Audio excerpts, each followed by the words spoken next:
ہمارے پیارے آقا حضور صلی اللہ علیہ وسلم کا آخری خطبہ میدان عرفات میں 9 ذوالحجہ 10 ہجری کو حضور صلی اللہ علیہ وسلم نے حج کا آخری خطبہ دیا تھا۔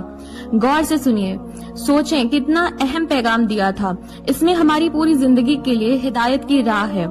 اے لوگوں سنو، مجھے نہیں لگتا کہ میں اگلے سال تمہارے درمیان موجود رہوں گا۔ میری باتوں کو بہت غور سے سنو اور ان کو ان لوگوں تک پہنچاؤ جو یہاں نہیں پہنچ سکے۔ اے لوگوں، جس طرح یہ آج کا دن، یہ مہینہ اور یہ جگہ عزت اور حرمت والے ہیں، بالکل اسی طرح دوسرے مسلمانوں کی زندگی عزت اور مال حرمت والے ہیں۔ تم اس کو چھیڑ نہیں سکتے۔ لوگوں کے مال یعنی حق اور امانتیں ان کو واپس کر دو۔ کسی کو تنگ یعنی پریشان نہ کرو، کسی کا نقصان نہ کرو تاکہ تم بھی محفوظ رہو۔ یاد رکھو تمہیں اللہ سبحانہ و تعالیٰ سے ملنا ہے اور اللہ سبحانہ و تعالیٰ تم سے تمہارے اعمال کے بارے میں سوال کرے گا۔ اللہ سبحانہ و تعالیٰ نے سود یعنی بیاج اور انٹرسٹ کو ختم کر دیا، اس لیے آج سے سارا سود ختم کر دو یعنی معاف کر دو۔ تم عورتوں پر حق رکھتے ہو اور وہ بھی تم پر حق رکھتی ہیں۔ جب وہ اپنے حقوق پورے کر رہی ہیں تو تم بھی ان کی ساری ذمہ داریاں پوری کرو۔ عورتوں کے بارے میں نرمی کا رویہ اختیار کرو کیونکہ وہ تمہاری شراکت دار یعنی پارٹنر اور بلوز خدمت گزار ہیں۔ کبھی زنا یعنی بے حیائی اور بد نگاہی کے قریب بھی مت جانا۔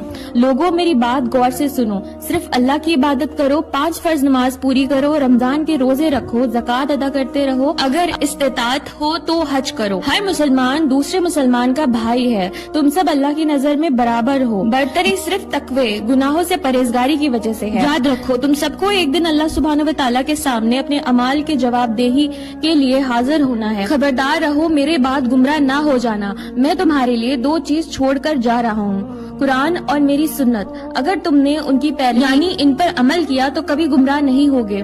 یاد رکھنا میرے بعد کوئی نبی نہیں آنے والا اور نہ کوئی دین لایا جائے گا۔ میری باتیں اچھی طرح سمجھ لو۔ سنو، تم لوگ جو موجود ہو اس بات کو اگلے لوگوں تک پہنچانا اور وہ اس بات کو اگلے لوگ تک پہنچائیں، اور یہ ممکن ہے کہ بعد والے میری بات کو پہلے سے زیادہ بہتر سمجھ کر عمل کر سکیں۔ پھر آپ صلی اللہ علیہ وسلم نے آسمان کی طرف اپنا مبارک چہرہ اٹھایا اور کہا، اے اللہ، گواہ رہنا میں نے تیرا پیغام تیرے بندوں تک پہنچا دیا۔ میں نے اپنے آقا و مولا حضور صلی اللہ علیہ وسلم کا پیغام آپ تک پہنچا دیا۔ اب اس سے آگے اس پیغام کو پہنچانے کی ذمہ داری آپ کی ہے۔